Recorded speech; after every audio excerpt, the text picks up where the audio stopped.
couple of months. We've seen the crime graph go up and down over this period. Recently, however, there's a fresh spate of violence, targeted killings in Karachi. Why is this happening?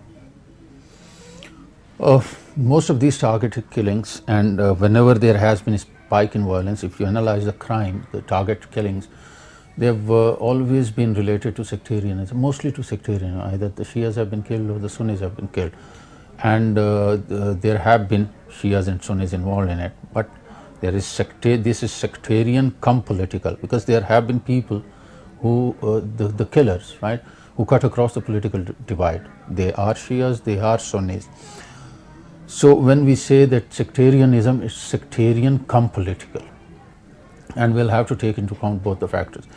There have been arrests, there were arrests earlier as well, due to which this thing came down. You see, whenever there is a spate of violence related to sectarianism, there is always a group behind it, and all that group has the members of the group have different functions to perform. If you get hold of a few members, right, then that group sorts of, it gets compromised, and then they lie low till they form a new group, or they can have fresh member, and they again do it. You see, the problem is bigger than that, bigger than enforcement. Enforcement is one part. We have this ideological thing which is at the back of this sectarian killing, so, and we have to get rid of that as well at the macro level. What are the steps that need to be taken? You mentioned that there's the ideology that needs to be addressed, but at the same time, this rising violence, is it because we don't have cohesion building instruments? Is it because the police force is lacking in equipment? Are you satisfied with what you have in terms of technical equipment in the police force, or is there more that is needed? Combination of all these. Yes, I'll stick myself to police only, because they are brighter minds who can take up the other issue. We have, like Karachi has a population of 20 million, we have 26,000 men working for us. We'll have 2,000 more, so it will be 28,000.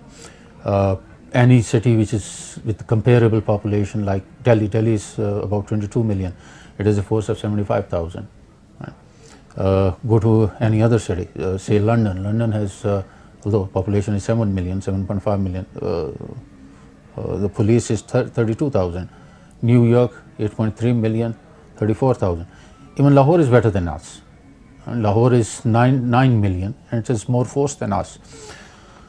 Technologically, mobility, we have only 1,058 vehicles with us. Right? Now, if you take out the ratio, it comes to somewhere around 1 to 28, 1 to 27. So one vehicle for 27 personnel, which is way less than what it should be. Similarly, we don't have forensic support, we don't have DNA facility, we don't have the cameras. We only have 1,200 cameras, right, for a city which is like 20 million population, and which is large, it's humongous. So there are lots of things which need to be taken care of before we can say this, yes, we are equipped.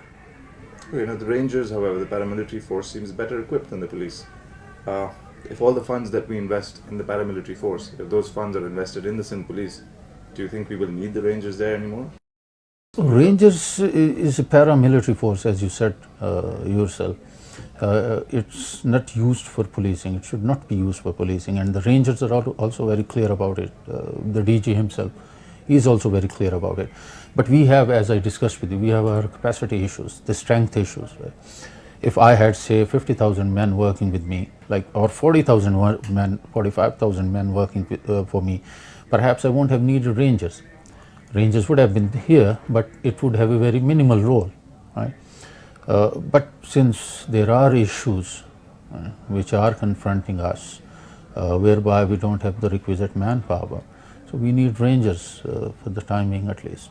So if we stop paying, if the Sindh government, and of course it's not your decision to make, it's the Sindh government's decision to make, but if they stop paying the Rangers and start investing those funds into the Sindh police, And in your eyes, yes, the Sindh police would be capable enough. It will take quite a few years because you see, it's not about technology alone. We have to have the required strength, which is very important. UN puts that at 1 to 400. In our case, it's 1 to 760 or 1 to 800 almost. So in order to have that kind of force with us, and in order to bring that force into mainstream policing, it will require